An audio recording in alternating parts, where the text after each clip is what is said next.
Welcome to the Banker Lamp. Please enjoy the video. You start by picking the AK-47 and confirming your practice routine. Warm up on aim map for 5-10 minutes. First, set sensitivity to a comfortable value and place crosshair at head level on common angles. Once done, practice basic counter-strafing. Move, release, shoot, then recenter.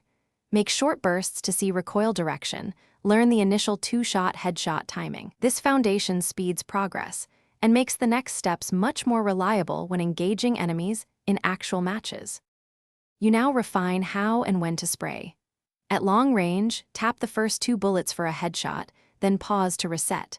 For medium engagements, aim at the upper chest and perform a short, controlled burst, 3 to 5 bullets.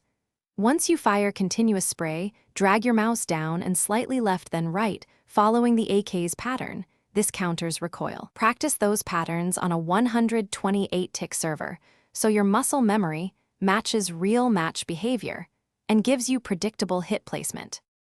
You finish by combining movement, positioning, and recovery to close rounds. After an engagement, immediately reposition or fall back to avoid being trade-killed. Reload behind cover and pre-aim common angles. Use shoulder peeks and jiggle to bait shots, then punish with a controlled burst. If your spray becomes uncontrollable, stop firing and take 1 full second to reset. Crouch if safe, switch to cover, recenter your crosshair, and reevaluate. Troubleshooting tip: if recoil patterns feel inconsistent, verify your tick rate. Thanks for watching. If this was helpful, leave a like and consider subscribing. See you next time.